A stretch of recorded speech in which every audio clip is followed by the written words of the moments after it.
Hello! Today we're going to talk about Paradise Lost by John Milton. As usual, I have lots of visual scenes prepared for you, so stay tuned for that and subscribe. Now, before we begin, let me give you a bit of information about the author. John Milton was an English poet who lived and wrote in the 17th century. So that was right in the time of the English Renaissance, when people were reading more than ever before. And that's because the Renaissance came with the Reformation, which basically sums up, and this is a very simplified explanation, but basically people saw the incredibly corrupt Catholic Church, then they read the Bible and they realized that the two didn't really match that well. And so in order to spread the accurate teachings of Jesus, Protestants insisted on increasing literacy so that people could read and interpret the Bible for themselves. And now Milton's father was Protestant,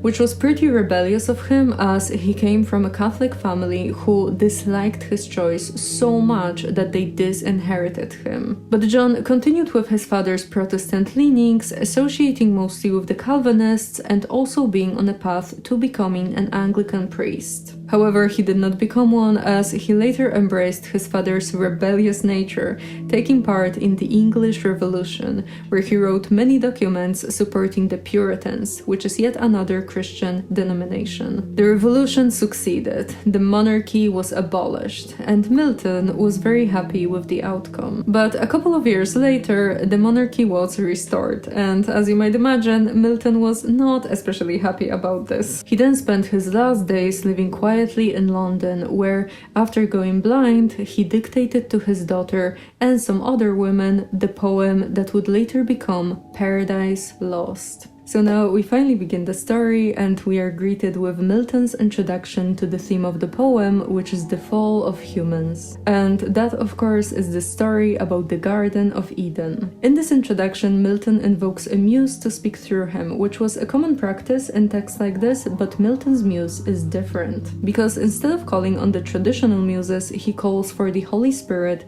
which will help him to surpass every other poet before him, as the Holy Spirit is, of course, greater than any other source of inspiration. Milton then asks the Holy Spirit to reveal the reason for the first disobedience against God and to reveal the name of the one who initiated it. Right after that, we get an answer. It was Satan, who had fallen from heaven along with his angels because of the pride that convinced them that they could be equal to God. But it turned out to be impossible, and so they were all cast down into hell. And here, Satan and his angels lie in a burning lake full of pride and wrath as they look around at the desolate plains of hell. And hell is described as a horrible dungeon, round on all sides and burning like a furnace, but with flames that give off darkness instead of light. And on top of that, it's a place where you will never find rest, hope, or peace.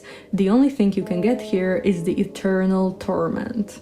Now, as Satan looks around, he notices Beelzebub, and he begins to speak to him, saying that no punishment from God can make him repent or change his fixed mind that seeks revenge on God, as begging for his grace would be a greater shame than this fall. Then Satan adds that even though God is now joyful about his sole tyranny over heaven, the fallen angels now have some experience that will help them prepare for the second battle. After Satan ends with deep despair in his voice, Beelzebub says that it seems that God really is almighty, as only that could explain how he managed to overcome their powerful army. Beelzebub then adds that God has probably left them their power only for them to undergo the eternal punishment, and so because of that, their strength might not be as useful as Satan thinks. But Satan quickly responds that doing good will never be their task, as they have to resist God's will. And if God wants to turn their evil into good,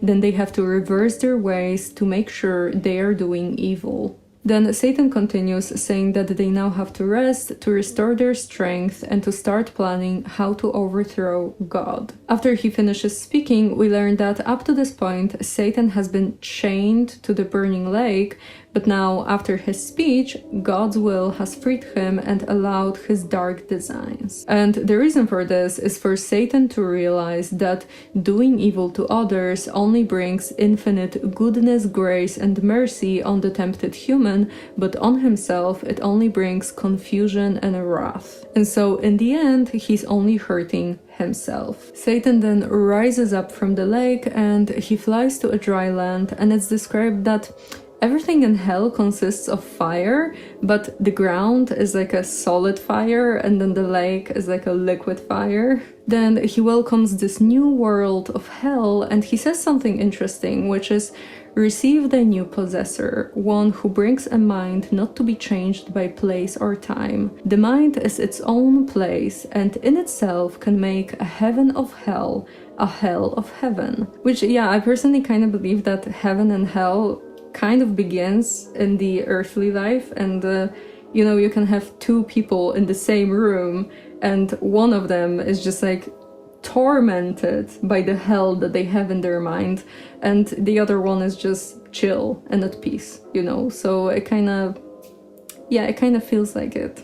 Satan also says here that it's better to reign in hell than to serve in heaven, and then he approaches the fallen angels who still lie defeated in the lake. Satan speaks to them, ordering them to awake and arise, or else remain fallen forever. They all wake up and they notice the horrible place that they found themselves in, but upon hearing the voice of their leader, they feel some of their strength coming back. And then Milton writes that the names of those angels will later erased from the Book of Life after their rebellion. And it's also said here that the fallen angels will later sent among humankind to serve as trials for men and to be known by humans as various idols and false gods. So the fallen angels get up and there's many of them. It's described that 10,000 banners rise into the air. As Satan looks at them, he is so full of pride that his heart hardens even more and he stands in awe of his army, which surpasses the greatest armies of the past. Which, like, our past, not their past, because their past is not really, you know what I mean. Then the angels gather around Satan and they wait for him to speak, and he tries to, but he fails 3 times, as each time he bursts into tears. But then he finally speaks and he encourages everyone to take revenge on God, but this time, instead of using force, they should use fraud. The angels are extremely happy with this idea, and so they take out their flaming swords, illuminating the whole hell, and they begin to beat their shields, all ready for war. After that, they notice a hill shining with a metallic ore, and so under the lead of Memnon, who was of course the god of the earthly riches, the angels grab their pickaxes and they begin digging. In a short time, they construct a beautiful temple called Pandemonium, and they enter it to begin planning their revenge against God. Following that, we find ourselves in the luxurious temple, and we see here Satan sitting high on his throne and speaking to his angels. He says that he does not believe that heaven is truly lost, as he believes that they will all rise up stronger and more glorious than before. Then he expresses how happy he is that he rules over his demons with their full consent, which was not the case in heaven, obviously. And he also adds that here in hell, no one has to be jealous of his position, as the highest rank only means that he suffers the most. And so, because there's no good to fight over, they won't have the same conflicts as they did in heaven. And besides, they're actually superior to those in heaven, as their suffering unites them more than the peace of heaven. After saying all of this, Satan says that they can now begin the debate about whether they should have an open war or maybe they should just use some trickery. Right after that, we see Moloch standing up, and he is the strongest spirit that fought in heaven, and his deal is that he believed that he was as strong as God, and in general, he would rather not exist at all than be seen as weaker. Moloch says that in his opinion, they should have an open war, anymore, as scheming is just a waste of time and they shouldn't just wait here, accepting hell as their miserable prison. He also adds that their natural state is to rise up and not fall down, and this is why falling down was so hard and coming back to heaven should be pretty easy. Then he adds that even if God destroys them, then it will still be better than being here in hell, and so because of that, they shouldn't shy away from an open war. After he finishes, another demon rises up, this one called Belial. He's described as more graceful and humane than Moloch, as he seems to be composed purely for dignity, but the thing is that it's all false and hollow, as his thoughts are very low. Belial says that the argument Moloch presented is not really convincing, as it seems that Moloch only thinks about revenge and not about victory. He then points out that heaven is extremely guarded, and so even if they manage to get into it, they probably won't be able to do much damage. So in conclusion, the plan Moloch presented can only end in total destruction, which probably wouldn't even happen anyway, as God is far too smart to destroy them in anger, especially considering that the eternal suffering is their punishment for rebellion. And then Belial argues that it's not true that sitting here is the worst fate possible, as they've already suffered more, both when they were falling and when they were chained to the burning lake. So they really have to consider that there could be a worse fate waiting for them if they decide for an open war, and so because of that, Belial is against any type of war. And his other reasons for that is that they can't use strength, as God is stronger than them, and they can't use deceit, as God is able to see everything all at once. And so he concludes that it's so much better to suffer here than to be even more punished. And besides, they all knew what they were doing with this whole rebellion idea, and so because of that, those are just the consequences that they have to bear, hoping that God's anger will lessen with time. After Belial finishes his speech, we see Memnon rising up to propose his own idea. He begins to actually wonder about the possibilities, and he concludes that if they fight, then it will be either to overthrow God or to reclaim their place in heaven. Well, the first one is impossible, and the second one would require them to submit to God and to praise him, which, as you might imagine, the demons are not especially excited about this idea. And so Memnon proposes that they should just embrace their independence and make their own kingdom here, as it's so much better to have difficult freedom than comfortable chains. Besides, this land is not empty, as it has hidden riches and gold, and the demons have skills to create beauty and wealth. As Memnon finishes, the crowd murmurs for a while, and then a great applause can be heard through the whole hell. And that's because the demons feared the next battle in heaven more than the eternity in hell, and so they all decided that it's so much better to just build a kingdom here. But then Beelzebub stands up like a leader with a great authority, which makes everyone go quiet. He says that they are all blind to reality, as God has given them this place not to be a safe retreat for them, but to be their dungeon. And so even though they have an illusion of freedom, they are still under God's control and they won't be able to live in peace here. But there's been some rumors about a new world filled with God's newest creation called humanity. And so Beelzebub now proposes to find this new race and either drive them out of their land or get them on the side of the evil so that God gets angry and destroys his newest creation. And it's a great plan, as it would surpass common revenge and it would also destroy God's joy,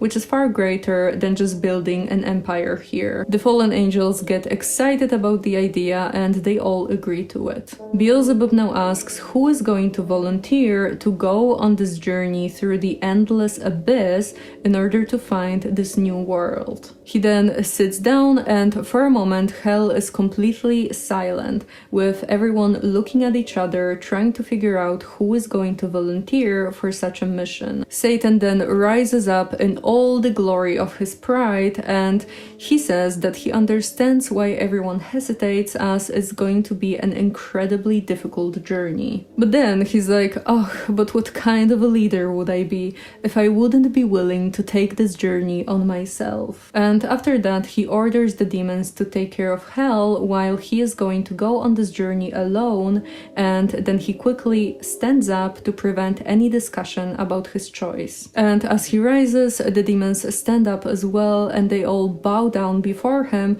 just as if he were equal to God. And Milton makes an interesting observation, saying that even the devils find unity in their rebellion, while humans, even though they live under God's grace, remain divided, consumed by wars, hatred, and overall destruction. Then after that, there's a big celebration for Satan's decision, and after that, everyone divides into groups so that they can distract themselves from their eternal torment. Some groups engage in contests, some prepare themselves for war, others sing some angelic songs, and there's also a group that has a deep philosophical debate about free will. Which, yeah, let's have one of those. What do you think? Free will, does it exist or not? I personally don't believe that it exists. And let me explain, because like whenever I talk about this to people in my life, they are not extremely excited about the idea, and so I don't know how the internet likes this opinion, so... But let me explain, because I have an explanation, okay? Because first of all, I believe that we have the illusion of free will, you know, which is the basic understanding of like, if I want to do something, then I can do it, you know? So I believe that we have this as an illusion, but the reality is that we don't really have free will. And so let me give you an example, because I always like to operate on examples, and so like, let's have an example. You come up to me and you show me a cheesecake and a chocolate cake, and you're like, you can pick whichever you want. Now, can I? Now, at first glance, you might think that yes, I can, because I can just look at the cakes and pick whichever I like, you know? But the thing is that in this moment, when I choose, my brain is not a sort of like an empty machine that does not have any type of information from my past, you know? And so like, no, if you were in this moment, when I make my choice, if you were to examine my brain, you would see so many paths and connections that connect cheesecakes with great amount of pleasure and chocolate cakes with less amount of pleasure, because that's just my personal preference. And also many other informations, you know, because this is not only about preference, you can also have some other factors, you know, it doesn't have to be only about what you like, about the preference. Yeah. And so you would quickly realize that basically my whole life has led me to this moment where I'm probably going to choose the cheesecake. Because I kind of believe that, like, in a way, the decision was made before I was even aware of the choice, because like the groundwork for the decision was already here. And so when I was presented a choice, it just kind of clicked. And yeah. Do you understand what I mean? Because I guess I kind of see human life as this like massive chain of events, but I don't mean those like big events, you know? So it's not like, oh, I went to this university and so I got this job, you know? Like, no, because this is very like far apart and very, very big. I mean the smallest possible events from your life. And so every thought that you have, every feeling that you have, every single decision that you make, like we make decisions constantly, like every single second you make decisions, and you have so many thoughts and so many feelings. So I mean more like this, you know, when I say the chain of events, I mean not those big events from your life, but those small, like the smallest events that happen in every single minute of your life. basically. And so yeah, I don't really see how free will could exist in our world, and it's not even that I want to believe this, it's more like I just see it as truth. So, you know, it's not like I found out about this concept, about the lack of free will, and I was like, yeah, that's so cool, let me believe this. Like, no, I just don't really see an alternative, you know? So, yeah, that's the origin of my belief. And I've been a non-believer of free will for quite some time, because I first read the Schopenhauer book, of course, about the lack of free will early in my university years, and now I'm in my mid-20s, and so it's been a couple of years, and I've been coming back to this idea a couple of times, and every single time I came to the conclusion that free will doesn't exist. And so at this point, this idea is very engraved in my mind, because, like, yeah, as I said, every single time that I came back to this idea, it was always like, yeah, free will doesn't exist. And so I don't know what to do with that. Isn't there also like a thing that you first have a signal in your mind and then you become conscious of that? I think that there was something like this, so I don't know, I just don't really buy the idea of free will, because I don't understand it. So maybe I'm missing something. There's actually a big possibility that I am. So, and sorry for talking so much, but this is actually a cry for help more than anything else, because I've been getting myself more into Christianity, and I really want to go like fully Christian, but at the same time, I still have some like hard beliefs that I'm not able to change just like that, you know, because well, my understanding is that if I were to tell you that, like, oh, I'm Christian now, so I believe in free will, well, I would be lying, you know, because, like, internally I don't. And so, like, why would I waste my time lying? Yeah, do you get what I mean? Like, it has to come from the heart, you know, and not just from the mind, I guess. Or, like, okay, no, I'm not even going to think about this, you know. Let's leave it at that. So yeah, Christianity is still pretty new to me, especially when it comes to actually identifying as a Christian. I don't even know if I can do that yet. I'm not really sure. Yeah, I don't know if I can identify. I really want to in the future, and so I'm kind of like on my way there, but I don't think that I can right now, especially considering that I don't even know which denomination I would choose, even though I am leaning towards the Eastern Orthodoxy, but right now I'm still struggling with some previous beliefs. I really don't know what to do with that. Yeah, I really don't know. I mean, I'm probably going to figure it out sooner or later, so, you know, but right now I struggle.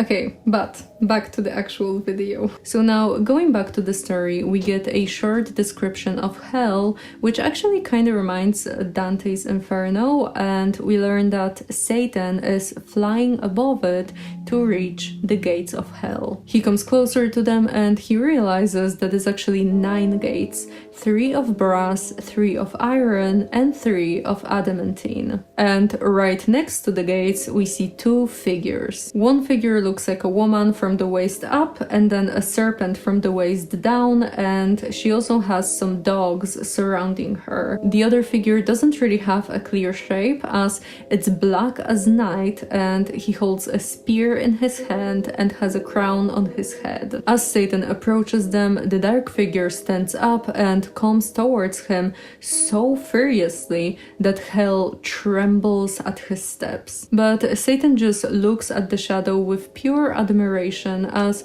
he's not able to fear anyone except God and his son. Satan then threatens the figure, saying that he is going to pass the gates no matter what, and to this the shadow gets extremely angry. And it bashes Satan for being that traitor angel, and then he orders him to go back to his punishment, or else he will bring him pain unfelt before. Satan, of course, doesn't want to come back, and so because of that they both draw draw their weapons and they stare intensely at each other for a while, ready to strike at any second. But then the other figure, the one of a woman, rushes between them with a cry. She turns to Satan and she calls him father, adding that he should not fight his own son, as it will only serve the wrath of God, who watches everything and laughs. To this, Satan becomes kinda confused and he asks who is she and why is she calling this shadow his son. She's quite surprised that he doesn't recognize her, and so she explains that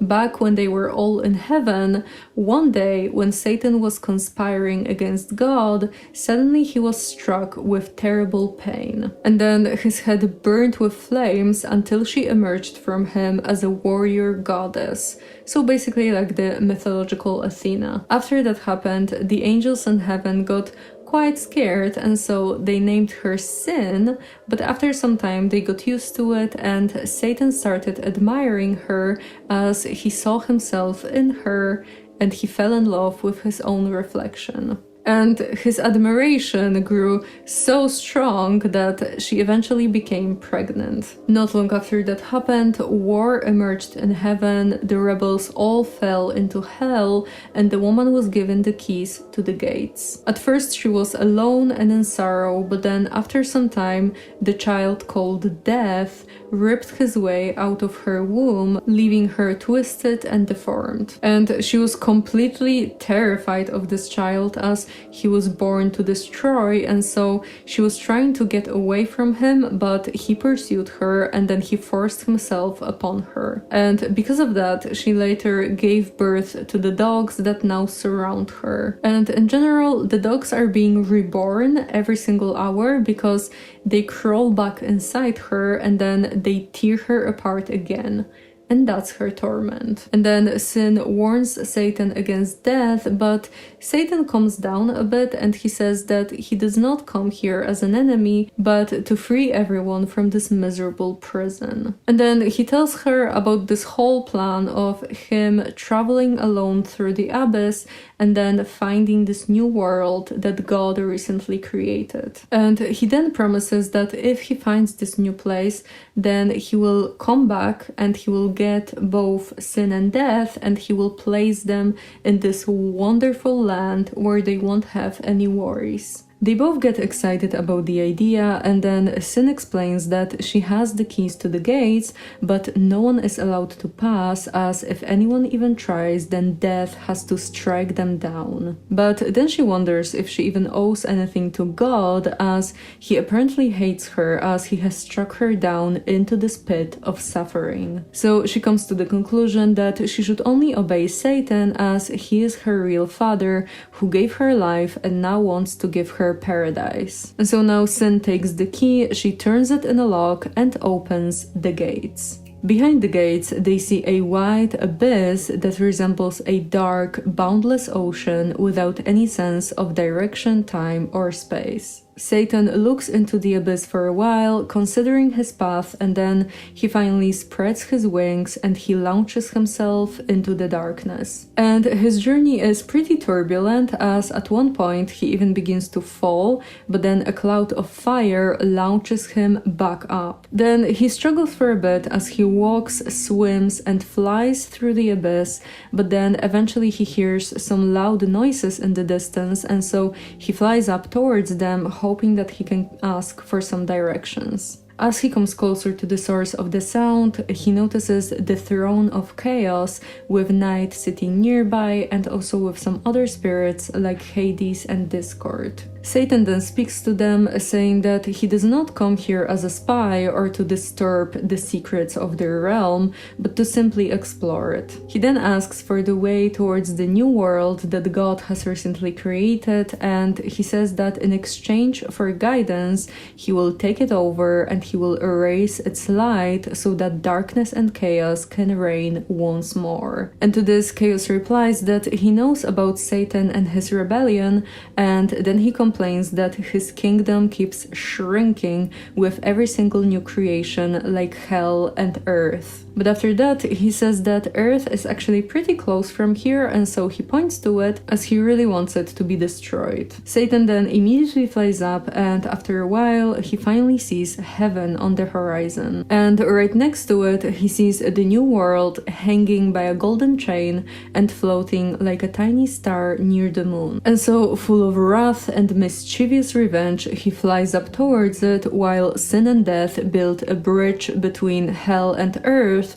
so that the evil spirits can cross it and get to humans. Following that, we return for a moment to Milton, who now gives us another invocation, this time to the holy light. He notes here that the light will never come back to his eyes, as at this point Milton was blind, but then he asks the light to illuminate his mind so that he can share the knowledge with the readers. Then we find ourselves in heaven, where we see God looking at his creation in heaven, then looking at the Garden of Eden, and then moving his gaze to hell, where he sees Satan climbing up to earth. And as he looks at him, he speaks to his son, who is sitting next to him, and he tells him to look at this fallen angel who craves revenge so badly that nothing is able to stop him. The father then predicts that Satan will try to tempt the newly created human race and that he will succeed. But that's actually a good thing, because if humans were forced to do God's will,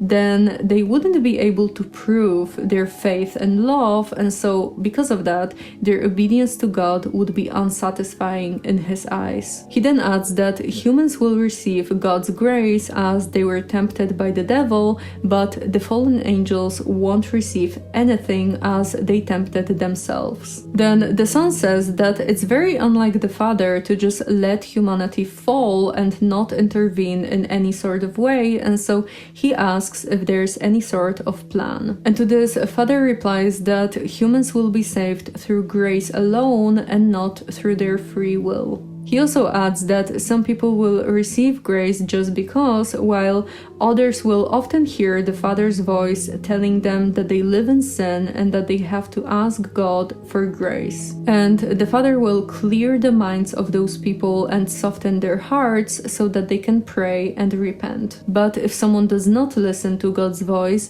then they will become even more blind and their hearts will harden even more. Then the Father adds that someone has to offer himself to be sacrificed in order to save humanity from absolute death, and for a moment heaven goes completely silent as no one really wants to do this. But then of course the son says that he's willing to be the one who will die for humans, and then he basically promises that he's going to come down to earth, then he's going to die, and after that he will be resurrected, thanks to which they will triumph over death. After saying this, the sun begins to glow with love for humanity, and all of heaven rejoices. Following that, we see Satan descending from the darkness and taking his first steps on earth. And for a while, he's just wandering around in the desolate plains, as nothing has yet been created here. And it's also said here that this emptiness will soon be filled with vain things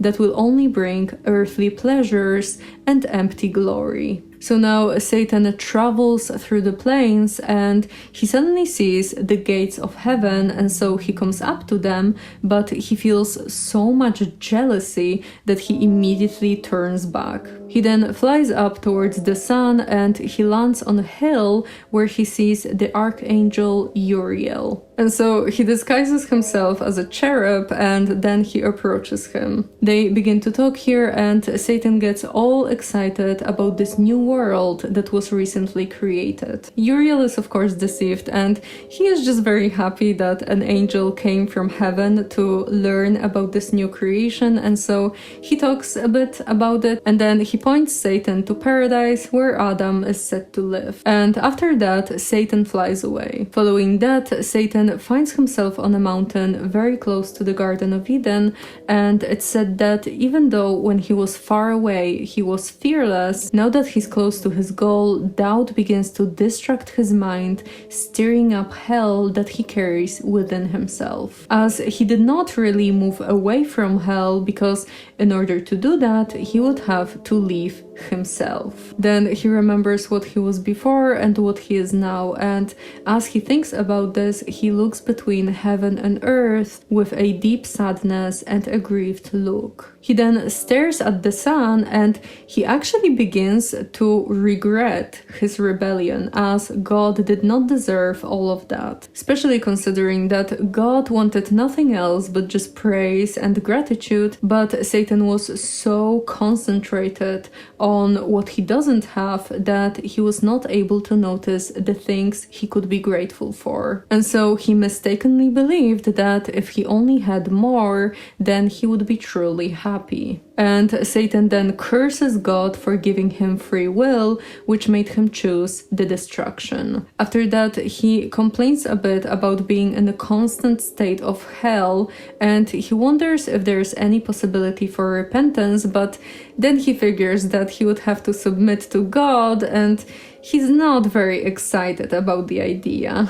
And he also fears the shame of submitting, especially in front of the fallen angels who he first tempted with images of greatness. Satan then adds that the angels don't realize how much torment he suffers, because while they adore him on the throne of hell, he just constantly falls, being the highest only in misery. And then again, if he would regain his previous state, then he would probably start to feel pride again, and he will rebel once more. In the end, he concludes that all hope and good are lost to him, and so evil is going to be his only way from this point. And as Satan is saying all of this, his expression changes so many times through so many emotions that, as you might expect, it kind of gives away his disguise. And Uriel, the angel from before, actually keeps staring at Satan, and he figures that no angel of happy sort would have such a terrible expression. Then Satan comes down from the mountain, and he finally reaches Eden, which is surrounded by a green wall of thick, tangled plants that make it impossible to enter. And as he approaches the garden, he feels that the air becomes even more pure, filling his heart with the freshness of spring, bringing such a powerful joy that it could drive away all sadness. Now, Satan continues to search for the entry to the garden, and he finds one, but then he thinks that he is so much above the proper way of entering, and so he just leaps over the walls and he finds himself in paradise. There he moves like a prowling wolf, driven by his extreme hunger, just as corrupt men later find their ways into the church for selfish gain. And later he flies up and he finds himself on the tree of life, but it's said that instead of thinking about the value that the tree holds, he just plots the death of humankind. Then as he looks around, he notices the tree of knowledge and also many new living creatures, but he's mostly interested in two humans who have a noble shape that distinguishes them from others. And humans seem to be lords of everything in the garden, but they are not equal, as Adam was made for contemplation and courage, while Eve was made for softness and sweet grace. And it's also said here that Eve has this shy submission to Adam, but this submission was given freely after she accepted his pursuits. We now learn that Adam and Eve are naked, as they don't feel shame. And in general, they are described as the loveliest couple that ever existed. Now, Adam and Eve sit together as they just finished their work for the day, which is of course gardening, but it's said that the work that they have to do is only hard enough to make them appreciate the rest that comes after. And so they sit down, they pick some fruit for their evening meal, and in general, they are being very sweet and playful here. And of course there's a lot of animals around them, but none of them are wild, as everyone here coexists together. Now, as Satan sees all of this, he feels extreme grief in his heart, as all of those creatures took the place that once belonged to the fallen angels. And he confesses that he could actually love those humans as the divine resemblance shines in them so beautifully. But he then adds that soon their happiness will vanish and it will be replaced with suffering. But he convinced himself that he means no harm as he even feels pity for them. He then adds that hell will welcome them with open arms, and then he of course blames God for everything as he thinks that the creator has forced him into this revenge by wronging him. Then Satan comes down from the tree and he shapeshifts a bunch of times into various different animals, and he stalks the humans and listens to their conversation. Adam says here that the power that created them has to be infinitely good, as it allowed them to live in paradise even though they did nothing to deserve it. The only thing that they are not allowed to do is to eat from the tree of knowledge of good and evil, as if they do, then they will surely die. After that, they begin to talk about the day when Eve first awakened. At first, she was just sitting down and she was very confused about where she was and who she was, but then she heard the sound of a water nearby, and so she decided to follow it. She quickly found herself next to a lake and she began to look at her own reflection in the water, and she was completely mesmerized by it, but then she heard a voice telling her that this is her own reflection. And the voice then told her that she should follow it so that she meets the one from whom she was made and who is essentially her lifetime partner. So she followed the voice, and very soon she saw Adam, but she concluded that he is not as soft and lovely as her own reflection in the water, and so because of that she decided to turn back.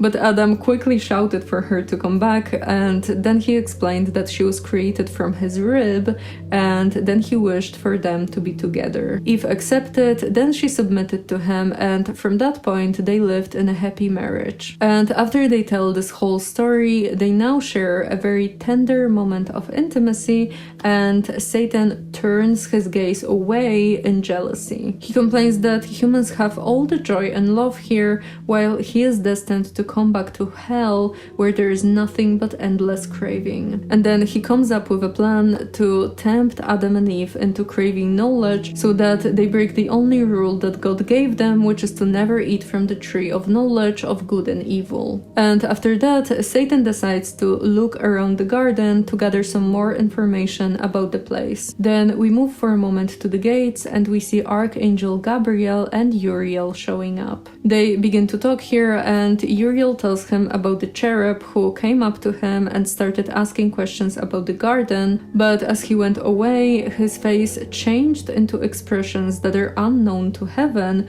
which makes Uriel worry that he might have been one of the fallen. Gabriel replies, saying that there's no way that someone like this entered paradise, but then he says that if it's true, then he will find him by morning. After that, evening comes and we return to Adam and Eve. They talk a bit about their day and about the work that they have for tomorrow, and then Eve tells Adam how much she appreciates him and how happy and safe she feels with him. And then after that, they come up to a bower which serves as their house. And it's described as being completely made of plants with a roof of laurel and myrtle, walls of bushes decorated with mosaics of roses, jasmines, and irises, and a floor of grass and delicate flowers, which is extremely beautiful. I could have a house like this. And so they go inside and then they make some love there. And Milton has some thoughts on the matter, because he says that no matter how strictly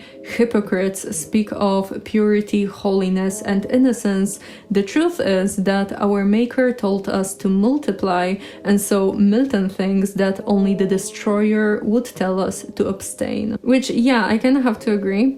In a sense, because like my understanding is that it's not the act that's bad, but rather the way you approach it, you know? And so you even have this with food, you know, because take for example sugar. Like sugar in itself, just like sugar existing in the world is not bad, but if you like eat too much of it or something like that, then it can be bad for you. But like sugar in itself is not bad, it's just it just is. And so when it comes to intimacy, I think that it can be bad if it's like outside of marriage, which, you know, Christian values, I happen to have those. You don't have to, like, you know, I'm not going to like bash people for not having my values. This is just something that I personally believe. And also when it comes to approaching it with lust and not love, and I think this is actually an important point, or I guess it is in my head, because I don't know, like maybe it's not even true what I think, but I can tell you my little idea about the difference between lust and love when it comes to intimacy. And so the way I see the difference between lust and love is kind of like, I think that lust is more about concentrating on yourself and your own needs, and love would be more like actually concentrating on your partner and seeing them as a human as well. Because I think that with lust, sometimes you can forget that the other person is a human, in the sense that like the person serves more as an object or a fantasy for your own pleasure, and so you don't really care that much about how they actually feel. And so to give you kind of like an example, I guess, or something, I think lust is more when you see a person in this fantasy type of a way, in a sense that you think that you don't really have to communicate with them. You can just get it going and everything is going to be perfect, and kind of like almost like in a movie. Yeah, almost like a character in the movie that you have in your head. You know what I mean? Or am I crazy?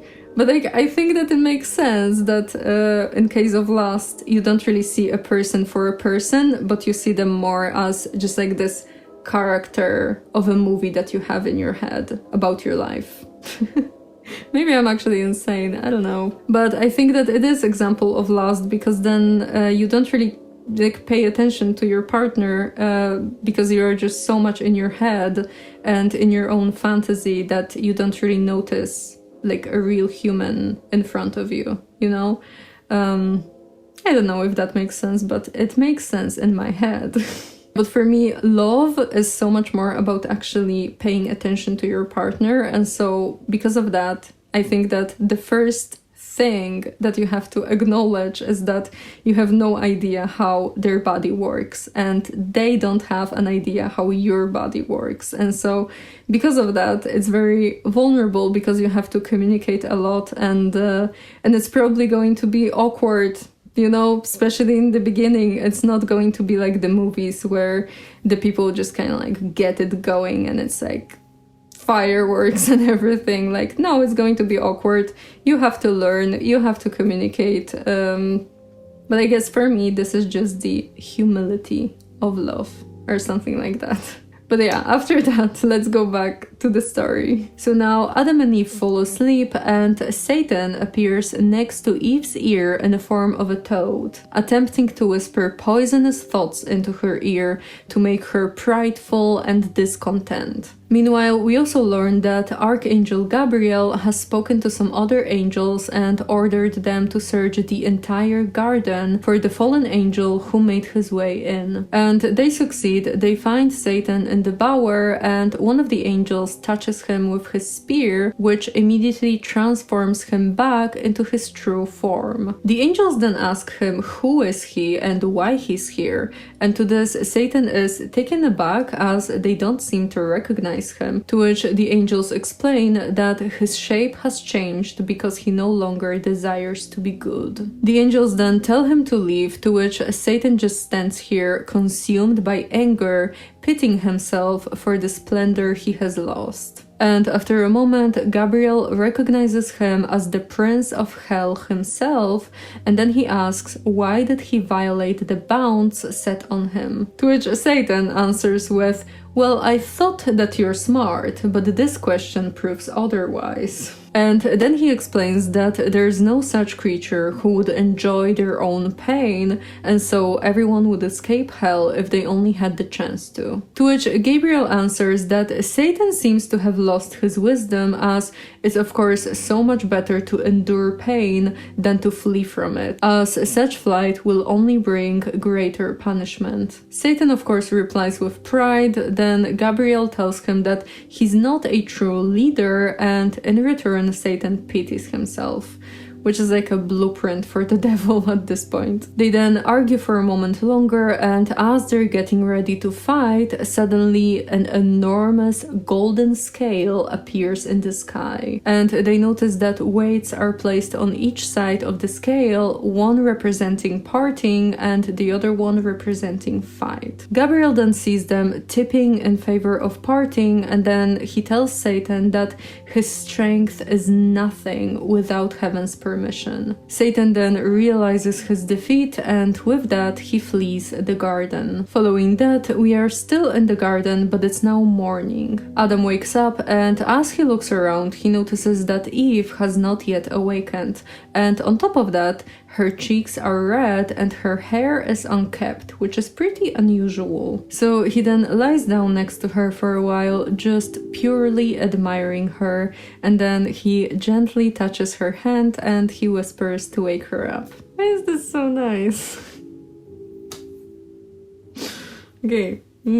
She does, and she's immediately relieved to see him, as just the sight of him brings a stillness to her mind, which is especially important now as she had some strange dreams about someone whispering into her ear. And the voice kept praising her, saying that her presence brings all the joy in the world. Then Eve, thinking that it was Adam speaking to her, immediately got up, but as she looked around, she noticed that he's not here. And so she then started to search for him, and as she did, she found herself under the tree of knowledge, which seemed even more beautiful than during the day. And while she was staring at it, she suddenly noticed someone standing under it with wings and hair like those of angels from heaven. And then we also learn that the mysterious figure was talking to the tree, pitying it because no one dared to eat the fruits that hung on its branches. And then he began to wonder about the reason for the forbiddance of such a fruit.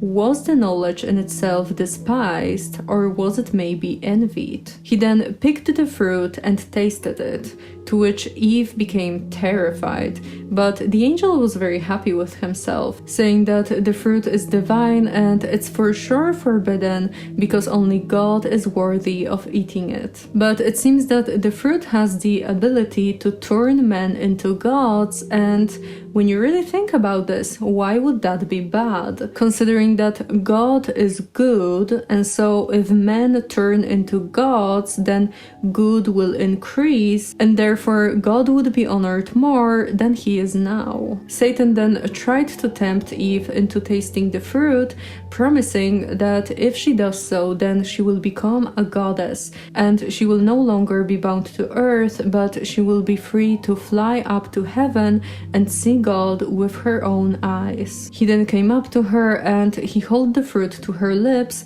and the fruit smelled so tempting that she couldn't resist taking a bite. After she bit into the fruit, she flew up to the clouds with Satan, while earth stretched beneath her. She remained high for a while, but then her guide disappeared, and after that she fell, sinking down and falling asleep. After Eve tells her entire dream, Adam becomes a bit concerned, as he doesn't really know where this evil came from, as Eve was made pure, so it's not possible that it came from her. And so Adam then comforts her, saying that even though evil may enter her mind, at the same time it can leave without leaving any permanent mark, and so he says that he is sure that she would never do something like this outside of a dream.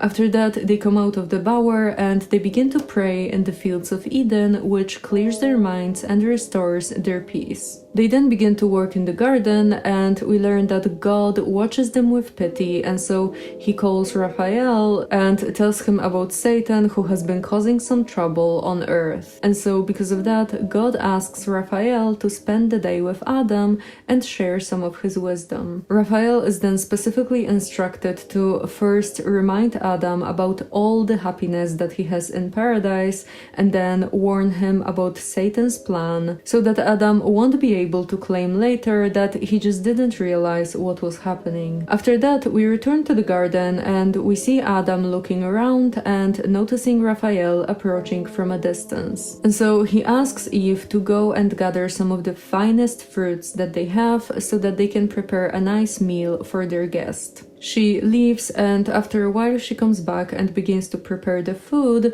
while Adam welcomes Raphael and asks him to join their feast. They then walk into the bower, and it's noted that Eve stayed naked as she did not need any veil because no shameful thought could enter her mind. They then feast together for a while, with Eve serving them drinks, and the scenery is said to be extremely pure, with only unconditional love in their hearts, untouched by jealousy, which is said to be the torment of injured lovers. Then Adam begins to speak with Raphael, and he asks how can the earthly food even compare to the heavenly one. But to this, Raphael begins to explain that there's only one Almighty from whom all things proceed and to whom all things return. That is, of course, only if they do not stray from goodness. Raphael then explains that everything was made from the same matter, but it formed into different levels of substance and life, and so the closer something is to God, the purer it becomes. Then he also adds that all animals were given various substances like the body or senses, but only humans receive the reason, which is the soul's essence. And he notes that humans usually use discursive reasoning, while angels use intuitive reasoning. Then Raphael adds that Adam can thank God for his happiness, but he can only count on his own obedience for continuing this state. As even though he was created as perfect, he is also mutable, and so he can fall from grace. And after all of that, Raphael begins to tell the story of Satan's rebellion and the fall of the angels. It turns out that a long time ago, before Earth even existed,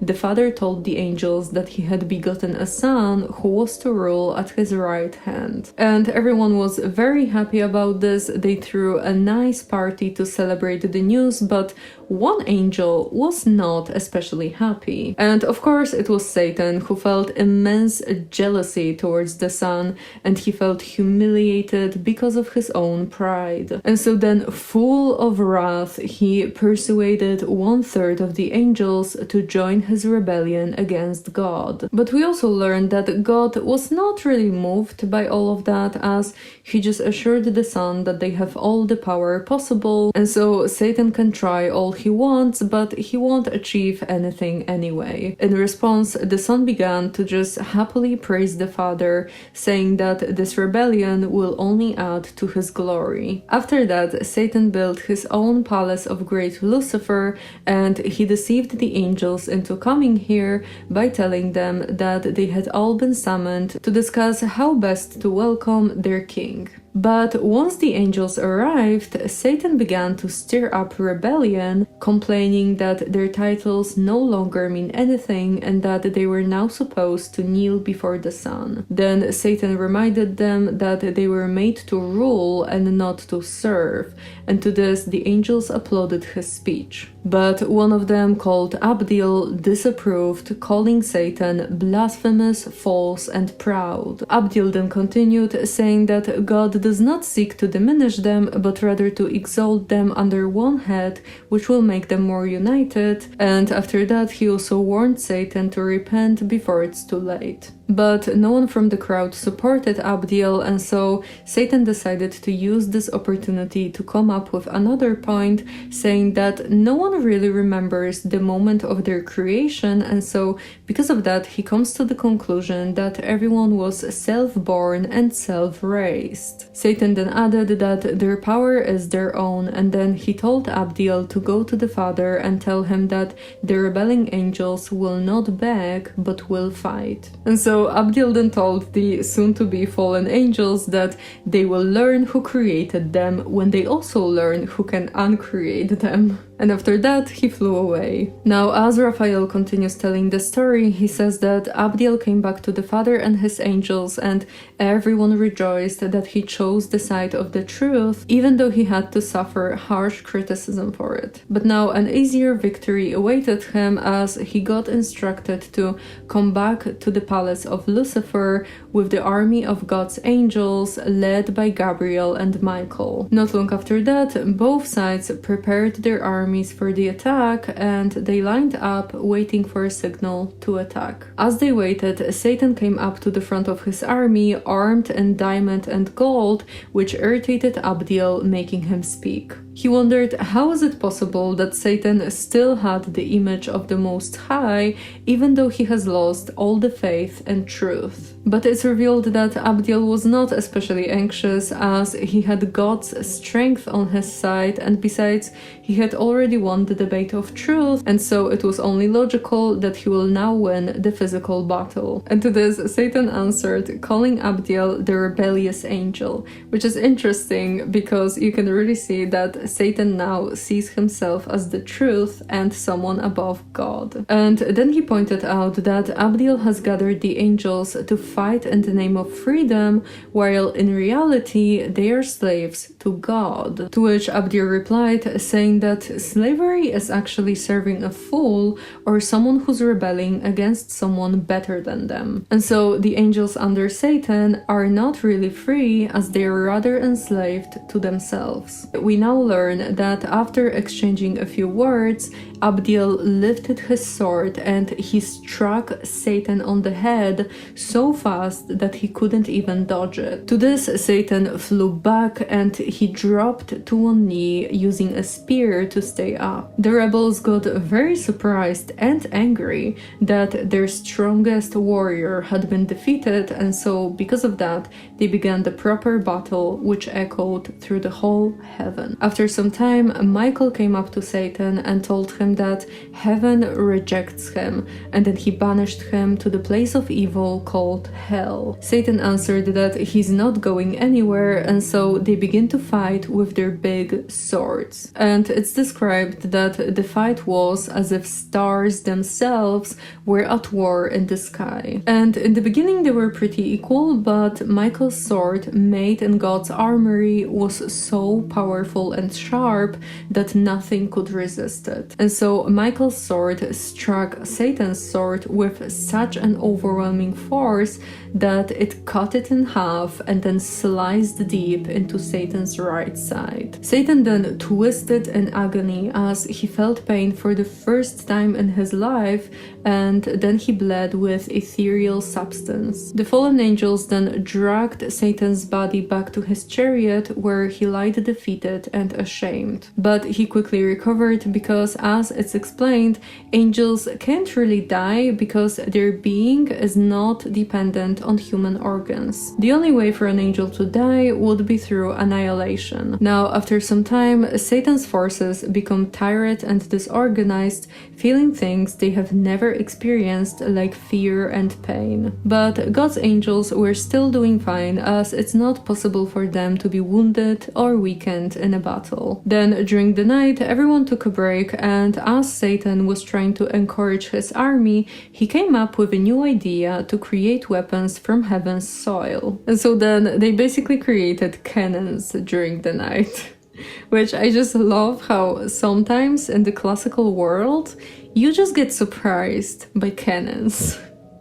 Here we have a poem about the fall of Satan when suddenly cannons in heaven. It's almost like you have this one piece by Tchaikovsky where you're just listening to the classical music and then suddenly cannons. And now we also learn here that the rebels figured that maybe the canons will confuse the god's angels into thinking that the thunderer has been disarmed of his dreaded bolt. And so next morning they all gathered to start the fight again, and as they were waiting, the rebels stepped to the sides and revealed the cannons. Now, before anyone could even speak, they fired the cannons, and suddenly a burst of fire filled the air, followed by a great smoke. And the iron balls from the cannons struck with such force that everyone hit by them fell down. And so the god's angels now began to worry, as they didn't really see any way of winning this battle, and to this Satan was of course very happy with himself, and he started to mock the other angels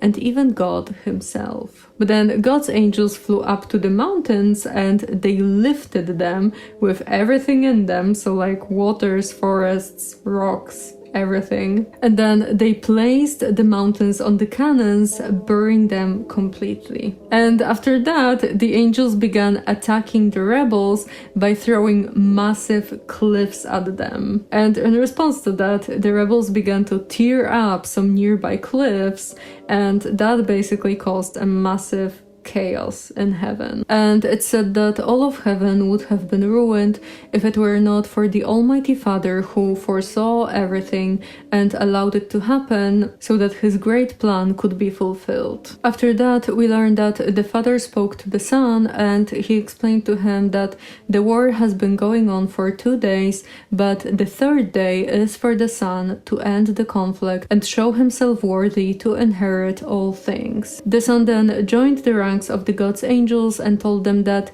since the fallen angels were envious specifically of him, they should test their strength against him alone. And interestingly, he also added here that the rebels only measure strength, and so because of that, he will only test them on their strength. And after he said this, his face turned terrifying, completely filled with wrath towards his enemies. Then he drove straight towards them with his chariot, he unloaded his wrath on them, and then he lifted them up and carried them to the edge of heaven. After that, the crystal wall of heaven opened up, revealing a huge gap leading to an empty abyss where the rebels were then pushed into. And it said that they were falling into the bottomless pit for 9 days until eventually hell swallowed them and closed over them. After that, heaven rejoiced and began rebuilding everything after the war, while the Son returned to the Father and was welcomed in glory. Now with that, Raphael ends the story about the rebellion, and he tells Adam that he has now revealed to him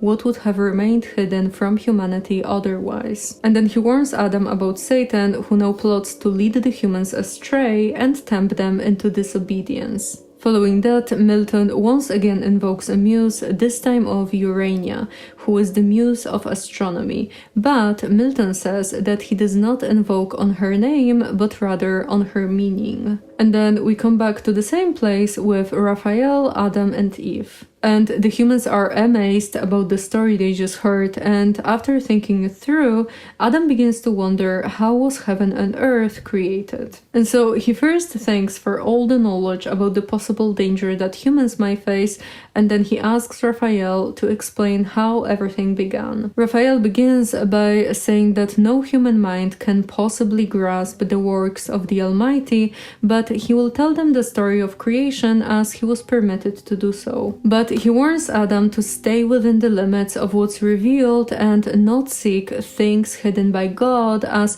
he intentionally keeps some things as secrets. And he also adds that knowing too much can overwhelm the mind, turning wisdom into folly. Raphael then begins to explain what has happened in heaven after the rebellious angels fell into hell. It turns out that the Father decided that the damage done in heaven has to be repaired, not because God's glory is not sufficient, but just so that Satan does not grow proud over reducing heaven's numbers. And so he came up with an idea to create a new world that will be inhabited by a new species called human. And he also said that in the future, Earth will become heaven and heaven will join Earth. Then the Father instructed the Son to create earth, he did, and after that, heaven of course rejoiced. After that, we get a description of the biblical story of the creation, and thanks to that, we get reminded once again that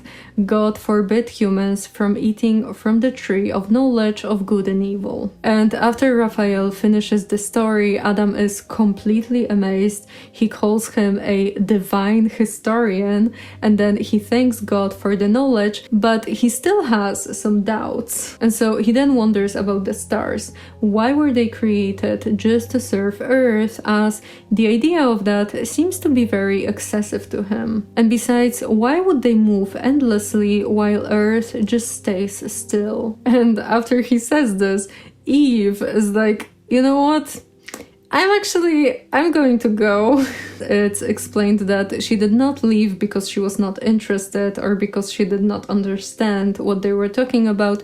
She simply left because she preferred to hear things from Adam and not from Raphael. And the reason for that is that Adam would always mix in kind words and loving gestures while explaining the deep questions of life, which made listening to him a very pleasant experience. So then Eve leaves, and Raphael answers Adam's question, explaining that everything revolves around Earth because it has the most goodness. But when it comes to anything else, then Adam should just trust God's design, as heaven is too big for him to understand with his human mind. Instead, he should just focus on what concerns his life, and he should be thankful for this garden and for Eve. And so Adam replies, thanking Raphael for clearing him of doubt and for guiding him towards the simple life that's free of overthinking. And it's also said here that true wisdom is not knowing complex things that don't have real use, but rather knowing the simple truths of daily life, as everything beyond that is just noise and empty distraction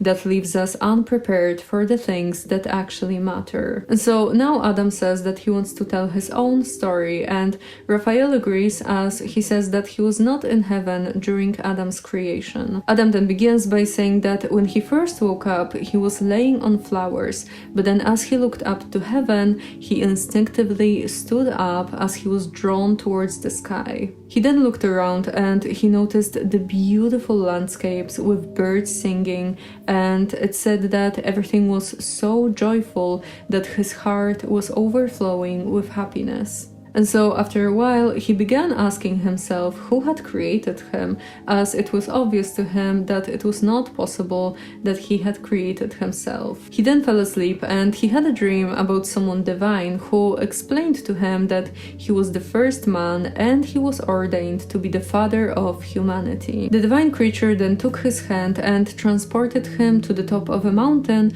where they saw a vast enclosed garden, far more beautiful than anything Adam saw before. After that, the divine creature introduced itself as the creator of everything around them, and then he said that he gives Adam this paradise. But there's of course one condition, which is to never eat from the tree of knowledge of good and evil, as it stands as a test for his obedience and faith. Because if he eats from it, then he will surely die, and he will be cast down into the world of suffering and death. After that, God gave him the authority over earth, and he told him to name the animals that started to come up to him in pairs with gentleness that's not really seen anymore. So he then started naming the animals, but as he was doing so, he realized that God has already given him the names in his mind. After finishing the task, Adam felt like he was still missing something, and so he asked God why was he alone, as surely happiness cannot exist without someone to share it with. And to this, God smiled and he asked, what does he call being alone, as isn't Earth full of living creatures? But to this, Adam explains that the other animals were made to be below him, while he wants someone equal, as he believes that friendship has to be shared equally. Then God asks, what does he think of him then, given that as God, he's been alone for eternity, as no one is equal to him. A man, however, is different. Man. I always struggle with this word. Man. I always say man. Because there's this like weird vowel. Like kind of like between a and e. It's kind of like e. I don't like this vowel. And Adam answers that, well, it's a bit different because God is perfect in himself and he lacks nothing. However, a man is different. And that's because a man desires to talk to his equal to comfort his weaknesses.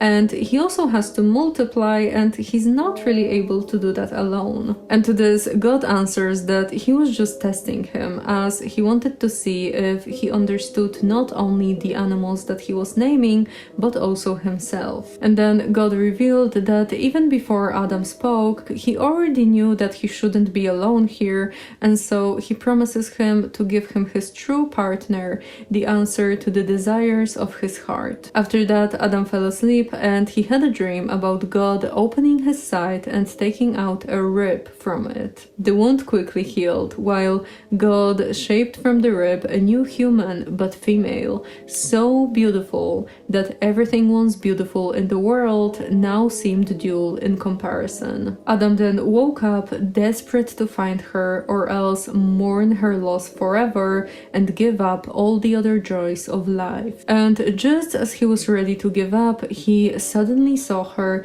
looking as beautiful as in his dream. She then walked towards him with grace in her steps, heaven in her eyes, and love in every gesture. And Adam was so amazed that he cried out, thanking God for the bone of his bone, flesh of his flesh, his self before him. Then Eve noticed him as well, but even though she was brought to him by God, her innocence, modesty, virtue, and a sense of self-worth made her want to be pursued. And so she was not too easy or too obvious, but rather reserved, which made her even more desirable. She then turned around shyly, but Adam pursued her, and after a while she accepted his love. So then he led her to their bower, where they've consumed their marriage, and all of nature rejoiced. Now Adam ends his story by saying that he has found delight in many things in paradise, but nothing compares to the joys that Eve brings him. But then Adam becomes concerned about his weakness towards Eve's beauty,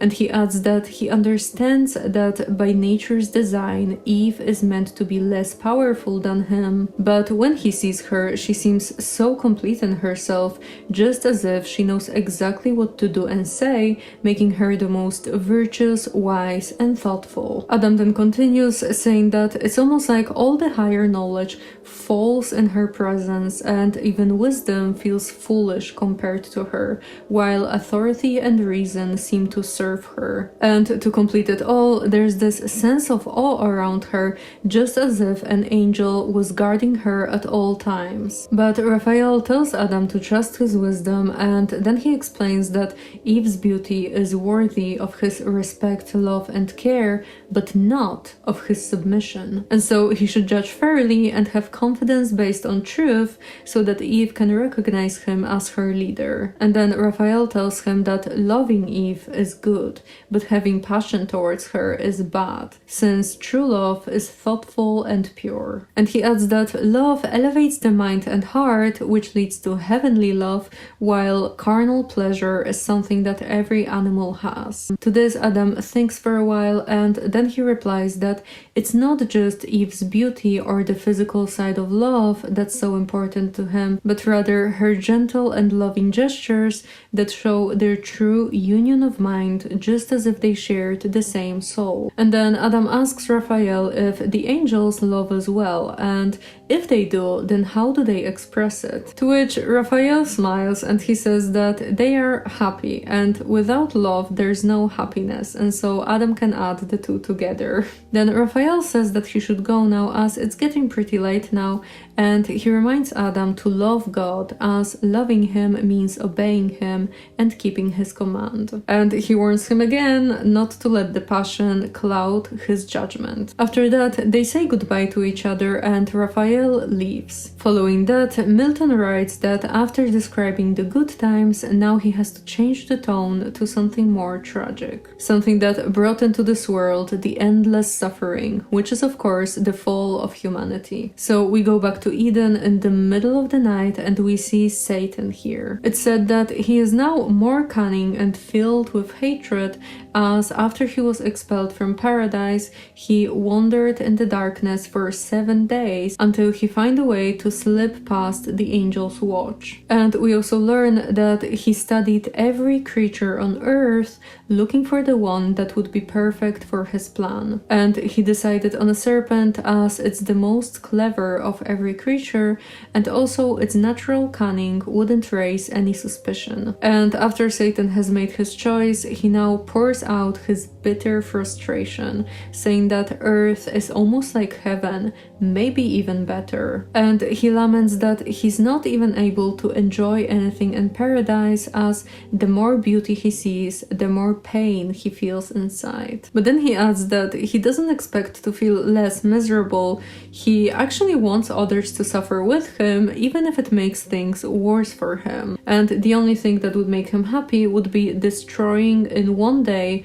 what God created over 6 days. Now, after thinking for a while, Satan finally finds a sleeping serpent in the garden, and he enters its body, taking over its senses and filling its mind and heart with evil plans. The following day, Adam and Eve wake up and they begin to talk about the work that they have for the day. Eve mentions here that as the garden grows, the amount of the work that they have to do also grows. And so she says that maybe they should divide their work so that Adam goes where he thinks he's needed the most, while Eve will tend the flowers. Because if they stay too close to each other, then they will for sure get distracted by small talk and general playfulness. But to this, Adam reminds Eve that they've been warned about an enemy who envies their happiness and wants to bring them shame, and so he says that maybe it will be better if they stay together. But Eve gets a little bit offended by that because she thinks that Adam doubts her love and faith, and so she asks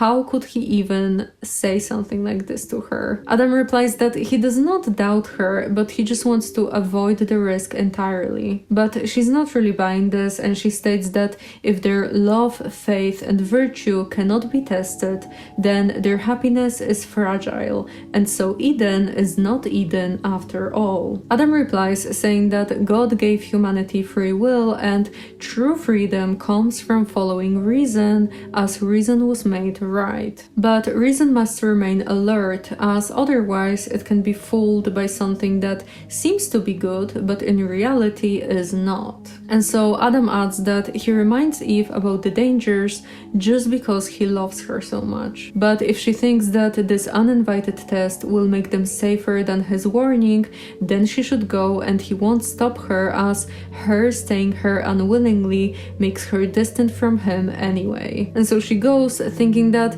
the enemy would not target the weaker one first, as it would be shameful. Following that, we find ourselves in a different part of the garden, and we see here Eve as she's tending the flowers. But we also see the serpent moving closer and closer, admiring the beauty of the place, but even more so the beauty of Eve. And it's said that as Satan notices her graceful innocence, he suddenly loses all of his hate, envy, and revenge, and for a while he just stays in place, and he's described here as stupidly good. But the burning hell within him quickly ends this nice moment and reminds him that the pleasure he sees is not meant for him. And so he encourages himself back into hate, figuring that hate is stronger when it's disguised as love, and so that's exactly what he's going to use to ruin Eve. And so then he finally comes up to her, but not as a flat snake, but as an upright one. And it's described that he's moving very gracefully,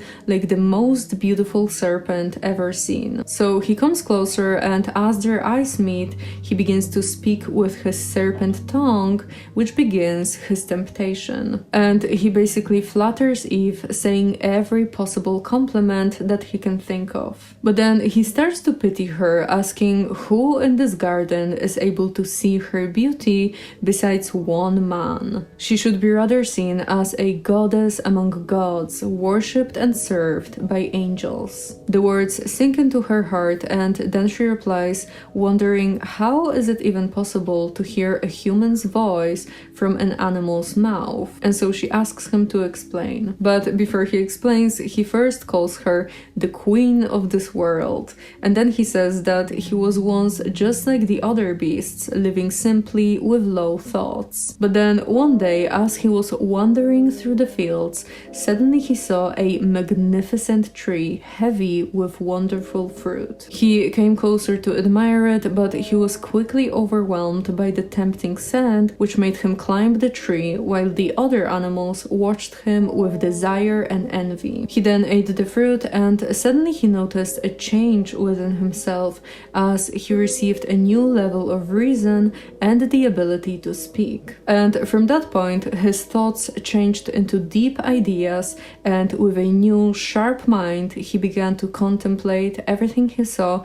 in heaven, on earth, and in between. Which, sorry, but it really does kind of sound like some fruits of the forest, let's say. Let's put it like that. Fruits of the forest. Now, after telling the story, the serpent adds that among everything that's good and beautiful, he saw nothing as beautiful as Eve, and so because of that, he wants to worship her as the rightful queen of all creation. Eve replies, saying that now she's curious about the fruit that the serpent was talking about, and so she asks where it grows. And as you might imagine, Satan is very happy with himself, and so he tells Eve to follow him, which she does. They then walk for a while until they find themselves under the tree of knowledge of good and evil. And Eve is pretty uncomfortable, and so she just says that humans are not allowed to eat from this particular tree. But to this, Satan says that she should not believe those harsh threats of death,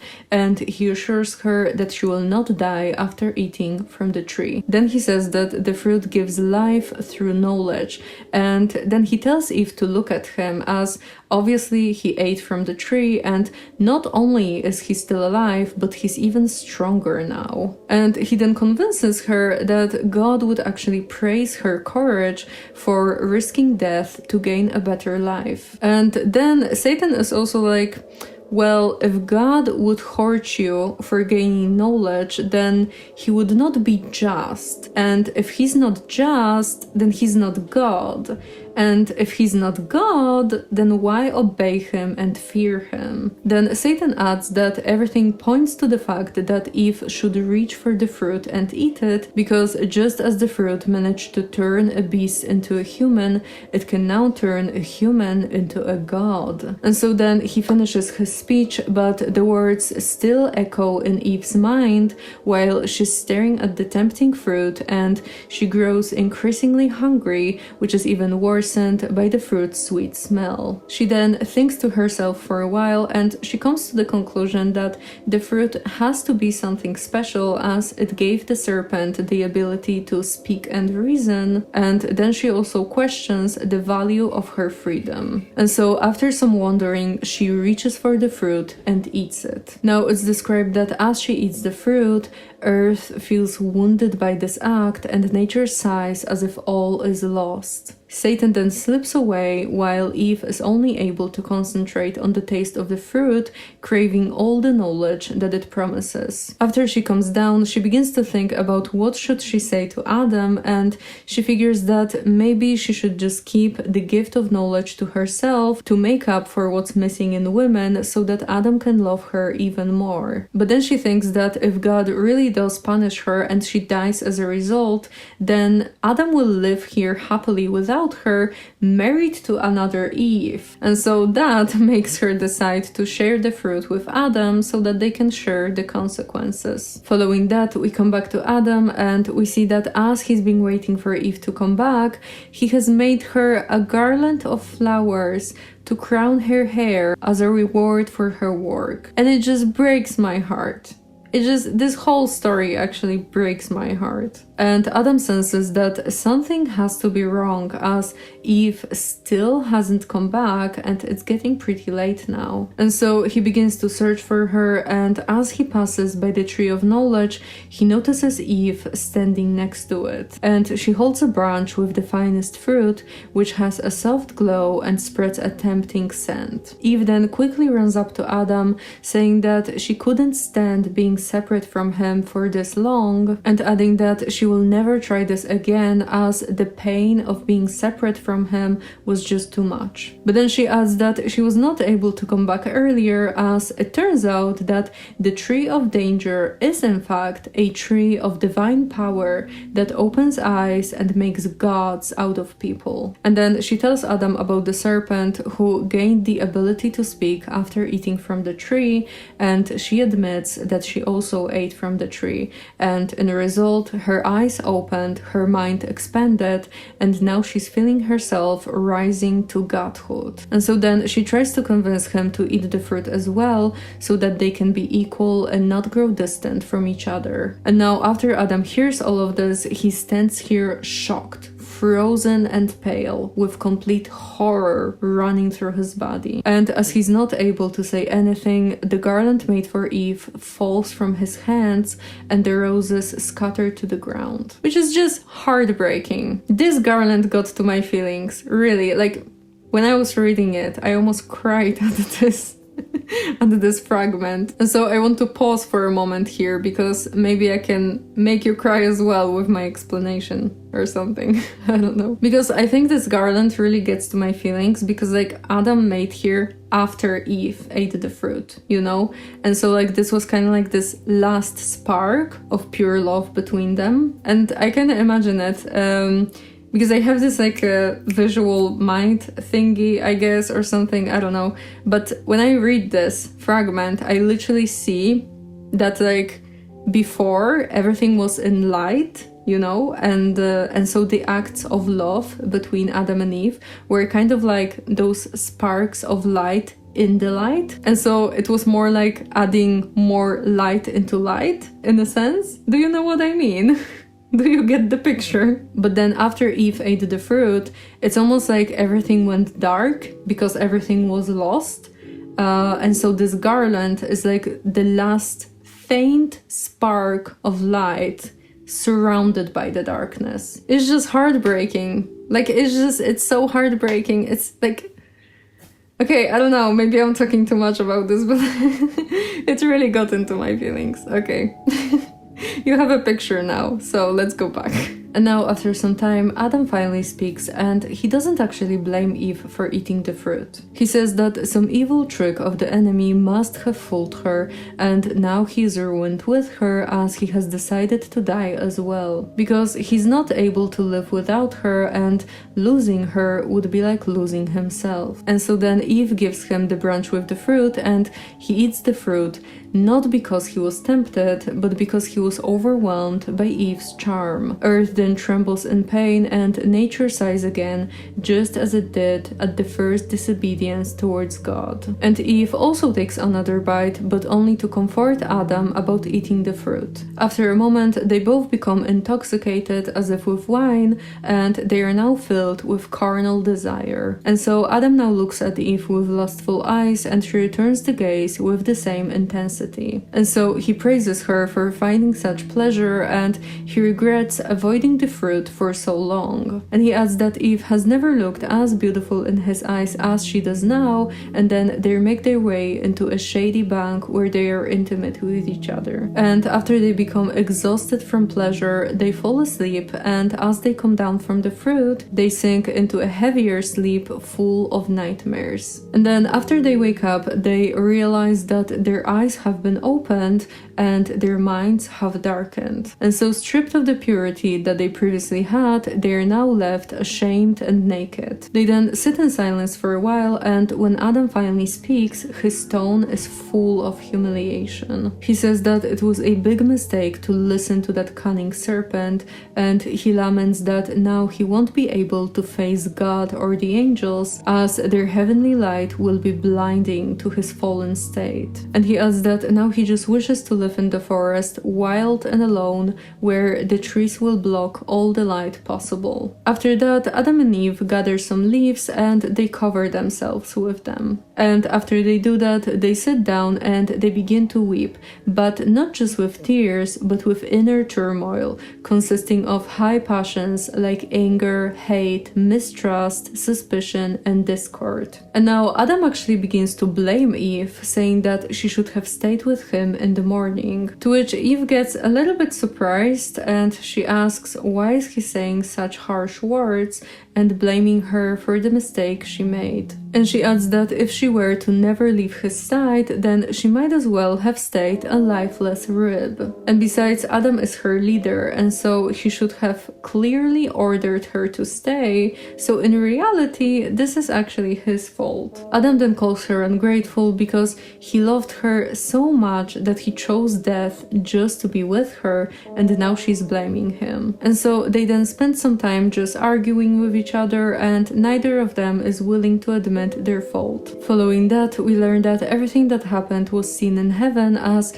nothing can escape God's sight. But it's explained that God did not stop Satan from testing the minds of humans, as they were clearly told not to eat from the forbidden tree, and they should have remembered about this. But because they didn't, now they have to suffer the consequences. We then find ourselves back in heaven, and we see some angels ascending, quiet and sad for mankind. And it said that as the news of humanity's disobedience spread, everyone became troubled, with a dim sadness visible on their faces. And now as the angels talk between themselves, suddenly God speaks from his secret cloud, and he tells them not to be troubled by the new state of earth, as everything is still under his control. Then he declares that the sentence of death, which was promised to the humans, must be fulfilled. And so he orders the Son to be the one who will make this judgment. The Son says that he will soften their punishment by taking it on himself,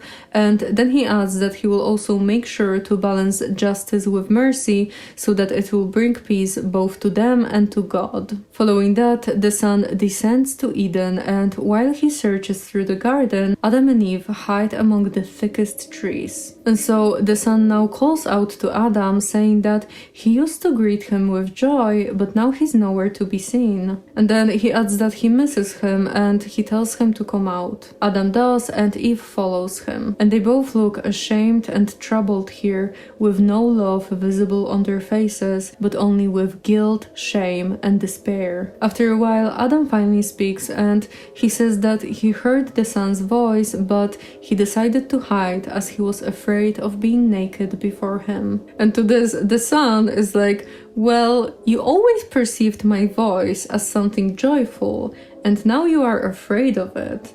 That actually makes me wonder, did you perhaps eat from the forbidden tree? And to this, Adam admits that Eve gave him the fruit and he ate it. The Son now points out that Adam was the one who was supposed to be the leader, but unfortunately it seems that he was fooled by Eve's beauty. Then the Son asks Eve what has she done, and she confesses that the serpent tricked her and she ate the fruit. And after hearing this, the Son curses the serpent, saying that from this point on all snakes shall crawl on their bellies and eat dust all the days of their lives. And then he adds to the curse that the children of Adam and Eve will now bruise the serpent's head by stomping on it, and in return the serpent will bruise their heels by biting them. After that, the Son curses Eve, saying that women will now give birth in pain and their husbands will rule over them. And then the Son turns to Adam and says that as the ground is cursed because of him, now he will have to eat from it for the rest of his life, which basically means that he will now have to work in the field. After that, the Son clothes the pair with animal skins, and then he returns to the Father. Following that, we come back to the gates of hell, and we see here sin and death. They sit here and stare at the open gates for a while, and then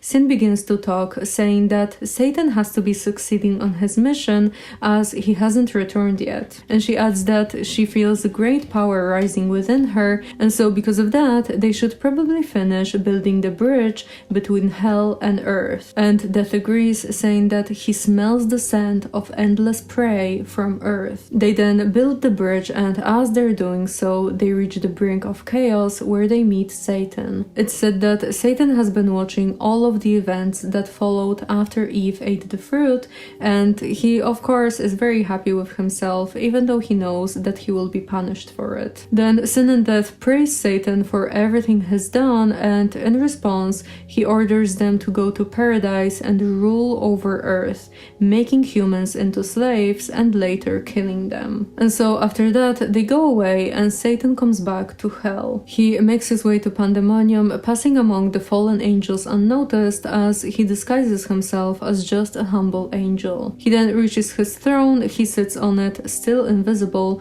and he looks around for a while, after which he finally lets go of his disguise. And as he makes himself visible, the demons go wild. They shout and rejoice at the return of their leader, and then he asks them for silence and attention. He begins by saying that he's ready to lead them out of this cursed pit into a new world that's second only to heaven. And so he then tells them the whole story of what he did in Eden, and he ends it by saying that what remains now is to rise and enter into the full joy in paradise. But after he speaks, he stands here for a while expecting an applause, but instead he begins to hear hissing everywhere around, which is described as the sound of public shame. To this, Satan is obviously surprised, but he doesn't really have that much time to think about it, as suddenly he feels himself shrinking and changing into the shape of a snake. And at first he tries to resist it, but he fails,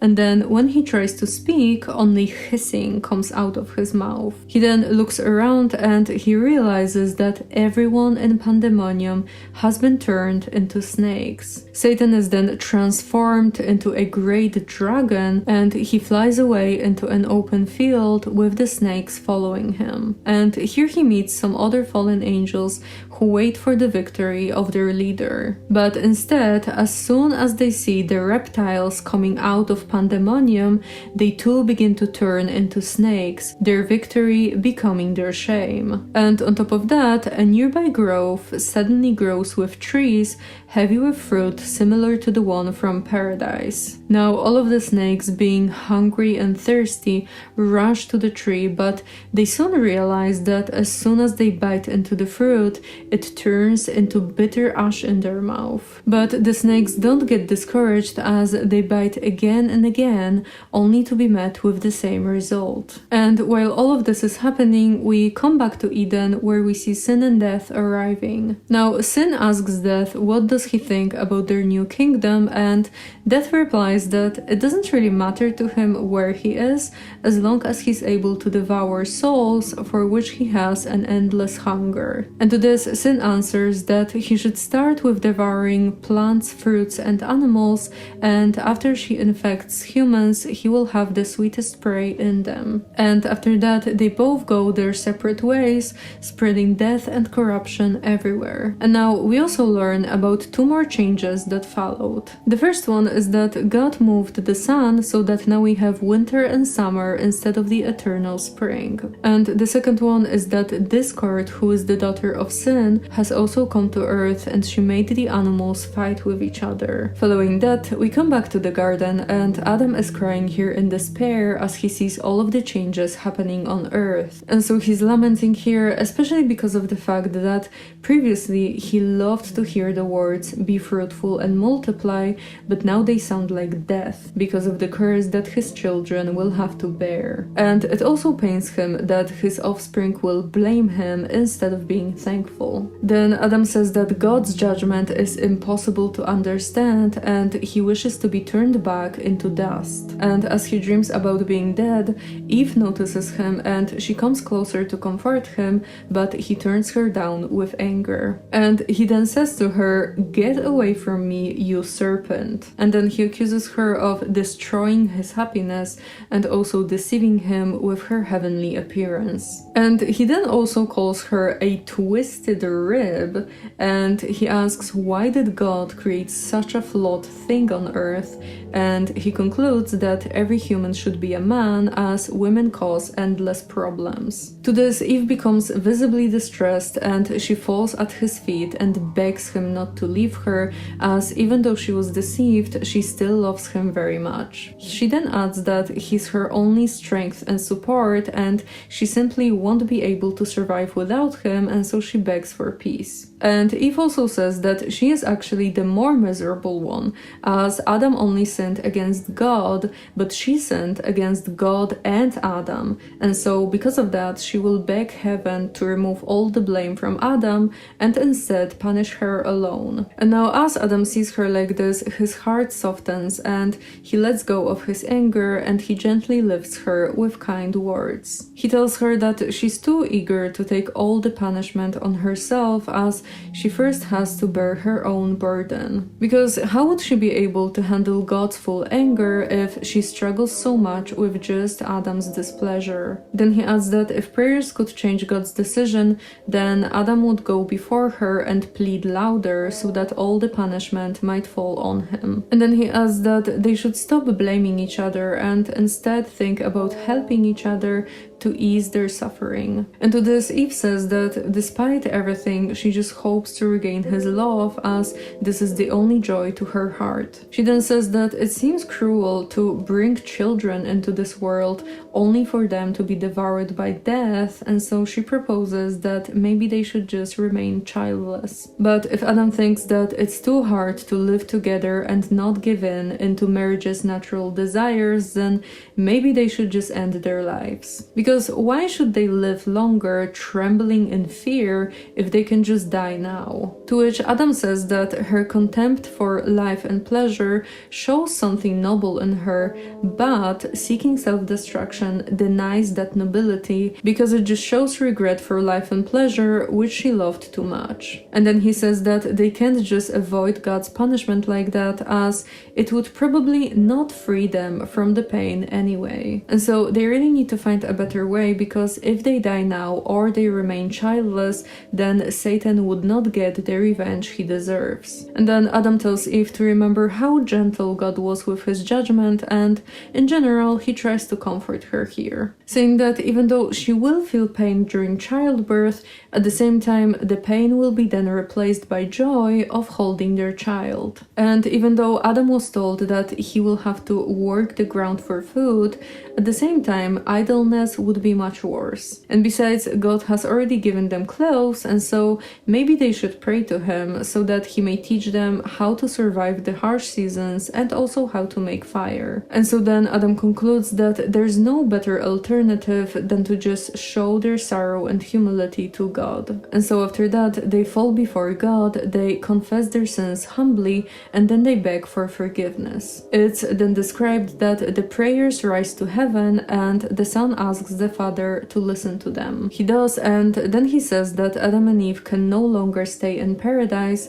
as the natural law states that pure immortal elements cannot mix with a corrupted state. And so then he orders the archangel Michael to drive them out of paradise, but if they obey willingly, then he should not send them away hopeless, but rather reveal to Adam what the future holds. And on top of that, he should make sure that a cherub with a flaming sword is placed as a guard on the eastern side of the garden so that no one is able to approach the tree of life. Following that, we return to Adam and Eve and we learn that thanks to their prayers, they received new strength and hope. And now Adam says that peace has returned to him, along with the memory that their children will defeat the devil. And so he praises Eve, calling her the mother of all mankind, since life will continue through her. But Eve doesn't think that she deserves this title, as she's still ashamed for destroying everything. But she finds comfort in the fact that even though she was the one who first brought death,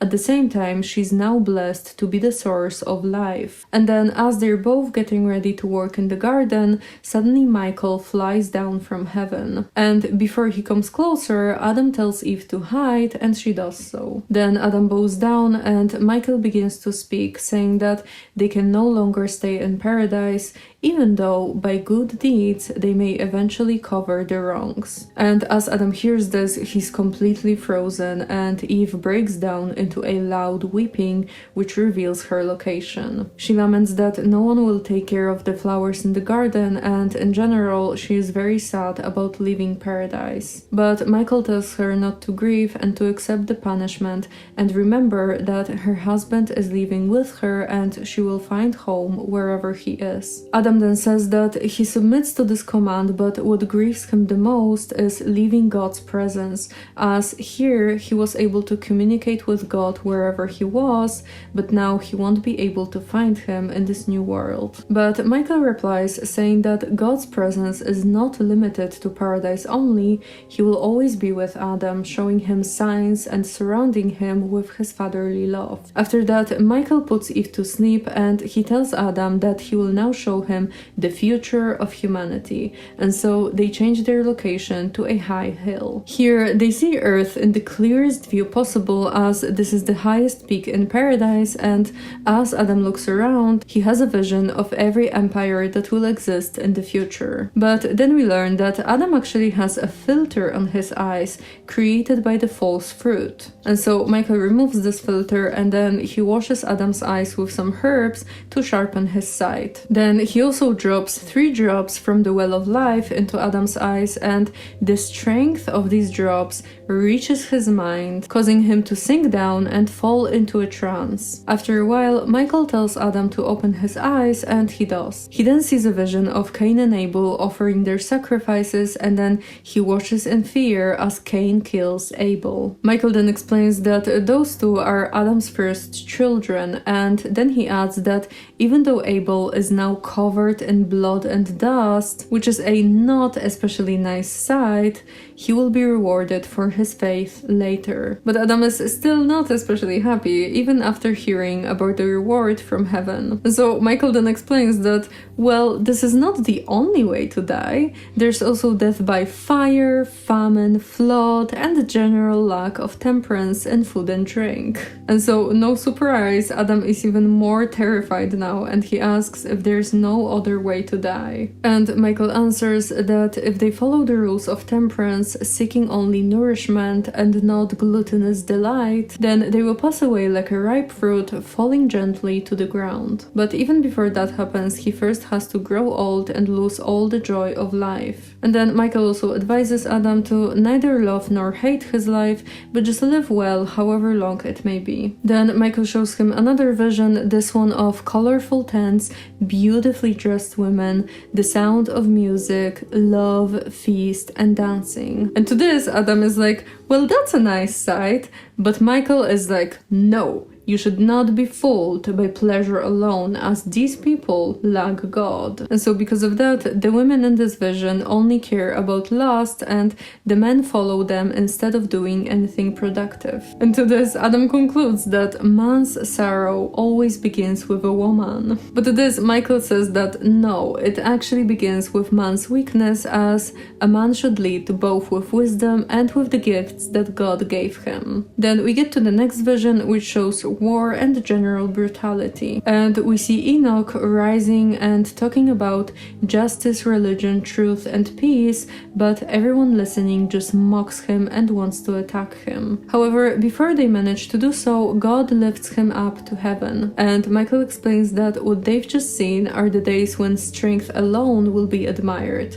and winning battles will be seen as the highest form of human glory. And then we get to the last vision, this one full of celebration, luxury, and indulgence. And Adam sees here an old man who comes to the gathering and preaches to the people to turn back and repent, but no one is listening to him. Then the vision follows the man as he begins to build a large ship, and after he's done, we see animals entering it along with his family. And then of course we get a description of the flood that wipes away everything except for the boat. And Michael explains that God, being very angry at humans, humans decided to get rid of them, but there was still one virtuous man, Noah obviously, who was saved by building the ark and filling it with animals and his own family. And as they observe the ark in the vision, they suddenly see a dove flying to it and bringing an olive leaf, after which they also see a rainbow forming in the sky, which makes Adam's heart rejoice greatly. And after that, Adam thanks Michael for showing him this vision. Then Michael waits for a moment, and after that he points out some other major events. He says that after the flood, humans gained a second stock, which is Noah and his family, thanks to which this second batch of humans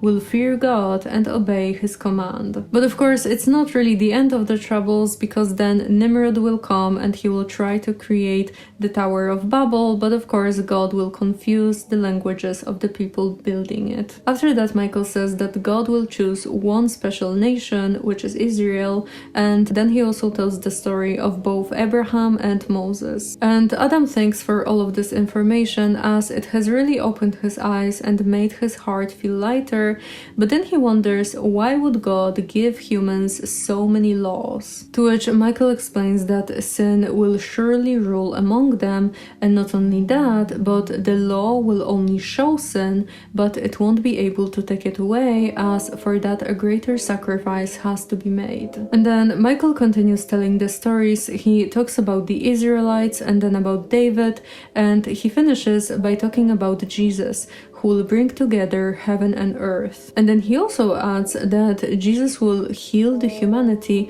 not by destroying Satan, but by undoing his works both in Adam and his descendants. And then Michael further explains that Jesus will take on himself Adam's punishment by living a life full of shame and then dying a horrible death. But then he will of course rise again and come back to the Father. Adam then asks about his followers, won't they be persecuted?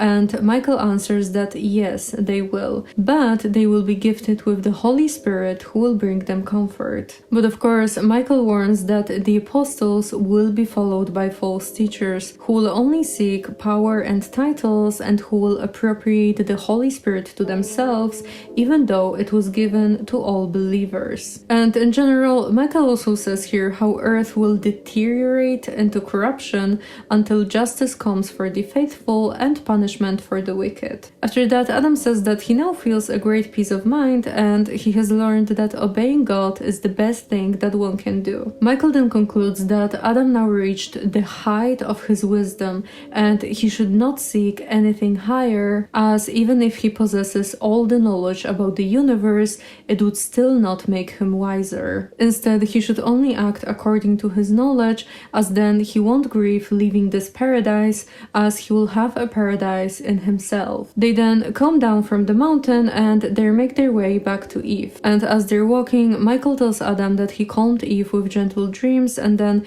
he advises him to share with her everything that he has learned later. Then they return to Eve and they find her already awake. She tells them that God spoke to her through a dream and promised that great goodness will surely come. After that, we see some other angels descending along with the flaming sword of God, and so then Michael takes the hands of Adam and Eve and leads them to the eastern gate of paradise. After they get there, Michael disappears, and now the first humans look back at the eastern side of paradise, which is now guarded by the flaming sword, and they shed a couple of tears, but they quickly wipe them away. And so, hand in hand with God's guidance as their only comfort, they slowly began their solitary journey through Eden. So that was the whole story of Paradise Lost. Did you like it? I personally find it so interesting that so many people perceive Satan as the hero of the story, and I don't really agree with this interpretation, because I think that people tend to kind of like mistakenly see God as this sort of like a king or a parent that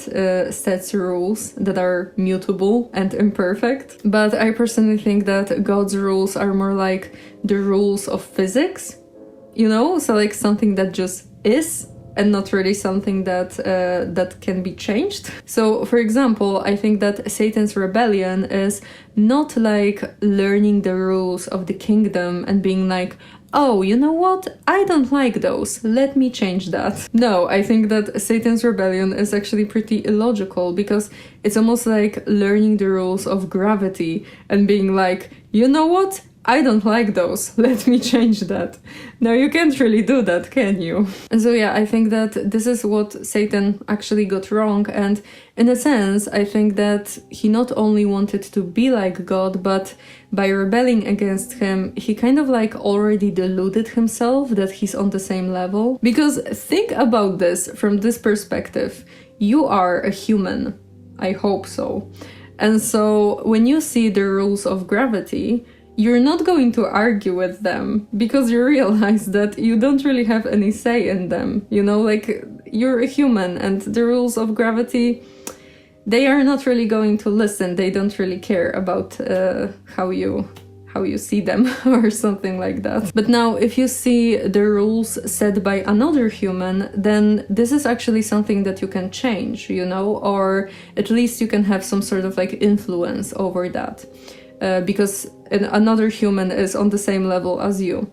Even if you're like, you know, kind of different, because maybe there's like a king and you are not a king. But at the end of the day, you're both humans. And so I think it's just kind of different. You know, even if one person has the authority, at the same time, rules made by humans, I think, can be changed by another humans, you know, even if it takes time or something like this, you know, like, I hope you understand what I mean. And so going by that logic, I think that Satan had to already perceive himself as being on the same level as God, because if he did not, then he would realize that this rebellion is pretty illogical. You know, it's just something that it's never going to succeed, because God is always going to be above the angels, kind of like the rules of physics are always going to be above the rules of humans. You know what I mean? Or am I like insane or something? I don't know. It makes sense in my head, at least. And so yeah, this is my interpretation of Satan and God, I think. Because I think that the rules of the Bible and of the Christian God, I personally believe that this is like the truth. And I know that maybe people won't like hearing this, because I know for a fact that whenever in my past, when I was not really into Christianity, when Christians were like, oh, the Bible is the truth, I was like, oh, you cannot say that. But now I can, I joined the other side, so sorry. I mean, just in my opinion, you know, because I don't believe in forcing people into religion. I really don't believe in that. And so like, you know, I'm not going to be like, oh, you have to believe what I believe. No, that's never going to happen on the channel. But just me personally, I see it as truth. So yeah. And so yeah, also, I think that really this whole idea of God's will and sin and hell, I think they are pretty logical, you know? And so this is why I believe it to be true, because I just see the logic behind it. I don't really treat it from like this emotional point of view where like, you know, you see, sometimes this is actually something that kind of frustrates me, to be honest, that sometimes you see Christians who are very, like they have such an emotional connection towards like sin and hell. And like, of course I understand why it happens, because like, I don't know, it's just, I think this is how a human works, but at the same time, I feel like if you are just perceiving, for example, sin just as this kind of like shameful expression of like, you know, oh, you did something wrong, you're a bad sinner, something like this, you know, like just putting shame on others, just like shame on you, you sinner. I think if you perceive those words from this perspective, you can kind of like lose the meaning behind them. And I just don't really find it very productive in a sense, because if you just like put shame on others, then I don't really think that it's that productive. I don't know, maybe I'm mistaken here, but I just don't really believe that it's very productive to do that. I think that understanding is always going to be better than just those like emotional, you know, or outbursts or something like that. And so I can actually tell you how I understand sin and hell and God's will, because I just find it so interesting, and I just want to share because I really like what I've figured for myself. And so maybe there's even some truth to that. Maybe there is, maybe there's not, but I really like my little interpretation. And so I imagine God's will as this ultimate good for you. You know, like the perfect way of living your life is the God's will. And so let me give you an example. So for example, let's say that God wants you to exercise. And I know that this is like a silly and, you know, little example, but I like to keep examples simple because I just think that it's so much better to have a simple example, because then you can easily remove the simple example and actually, you know, change it into something more complex. So we're going to stay with a simple example. And so yeah, God wants you to exercise. And now I think that it kind of... Okay, I'm actually going to show you. So let's say that this is like the timeline of your life, okay? And this is God's will. And trust the process. It's going to make sense in a moment. And this is you, by the way. And so you exercise. And so you are in this, you know, in God's will. And then you exercise again. So you stay here and you exercise again. And so everything is nice. But then suddenly you don't. And so you kind of like detach yourself from that, you know? You kind of like miss the point. And so I would say that sin is literally this process of detachment from God's will. And maybe you can come back, but maybe you don't. And maybe you don't exercise again and again and again and again and again. And finally, you find yourself in this like literally detachment from God's will. And now you're here. And so you kind of almost have like this new reality. And I would say that this is like hell, you know, because this is the detachment from God's will. Do you understand what I mean? So I think that this is like hell, and this is like God's will for you. And if you keep sinning, then you just fall into hell, because you literally do. And you can also see it in some other examples of God's will for you, because let's say that, I don't know, like forgiveness is God's will, and then seeking revenge would be like hell, you know? And so maybe you are like a very virtuous person, and you know, you forgive, but then suddenly you seek revenge. And so you kind of like detach yourself from that.